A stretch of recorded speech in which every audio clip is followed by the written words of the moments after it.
जी sir, क्या कहेंगे आज के प्रेस के बारे में? ये Jammu Kashmir public service commission ने एक नोटिफिकेशन निकाला था 10/11/2025 को for the recruitment of prosecuting officers. तो इस रिक्रूटमेंट के तहत इस नोटिफिकेशन में हमारे कई वकला साहिबान हैं जिन्होंने फार्म भरे थे, और इसमें एक प्रिलिमिनरी एग्जामिनेशन जो है इन्होंने कंडक्ट करना था, जिसको स्क्रीनिंग टेस्ट भी कह सकते हैं। तो उस स्क्रीनिंग टेस्ट में पैरा 10 जो नोटिफिकेशन है उसका पैरा 10 और सब क्लास बी जो है उसमें लिखा हुआ है कि candidates will be required to obtain such minimum qualifying marks in paper 1 of preliminary examination as may be fixed by the commission at their discretion and a minimum of 33% in part 2 of preliminary examination. However, ये बड़ा important है, however the marks obtained in paper 2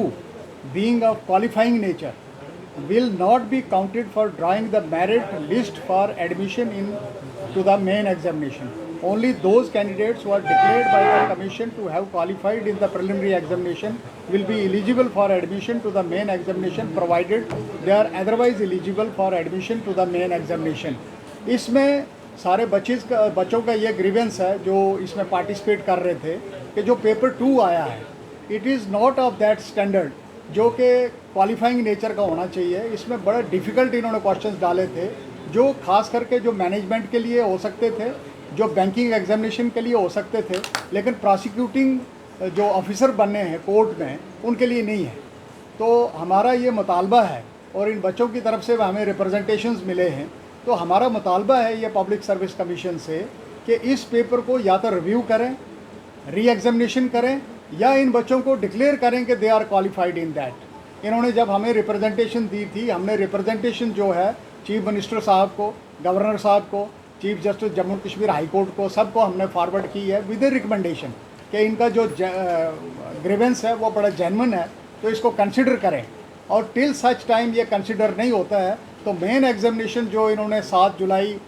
जुलाई के लिए रखा हुआ है तो उसको पोस्टपोन करें, क्योंकि अगर आपने कुछ अचीव करना है, प्रोसिक्यूटिंग ऑफिसर्स लगाने हैं, तो प्रोसिक्यूटरी ऑफिसर वो होने चाहिए जिसका कम से कम कोई ताल्लुक़ होना चाहिए लॉ के साथ। तो लॉ का तो इसमें था कुछ नहीं, जब खुद वो कह रहे हैं कि नहीं जी क्वालिफाइंग नेचर का पेपर होना चाहिए, तो क्वालिफाइंग नेचर का तो पेपर था ही नहीं है।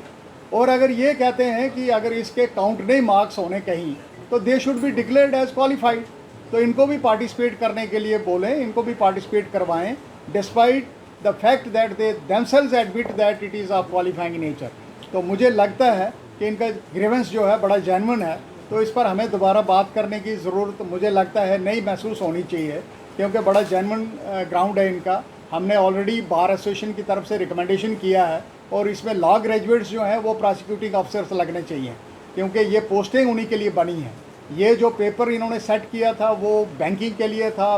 मैनेजमेंट कोर्सेज़ के लिए था और बाकी अलाइड कोर्सेज़ के लिए था। लेकिन अगर आपने प्रोसिक्यूटिंग ऑफिसर अच्छे सेलेक्ट करने हैं, उनको लगाना है, तो मुझे लगता है कि लॉ ग्रेजुएट से बेस्ट कोई नहीं हो सकता। तो इसको कम से कम रिव्यू कीजिए और रिव्यू करके इन बच्चों को पार्टिसिपेट करने की परमिशन दे दीजिए,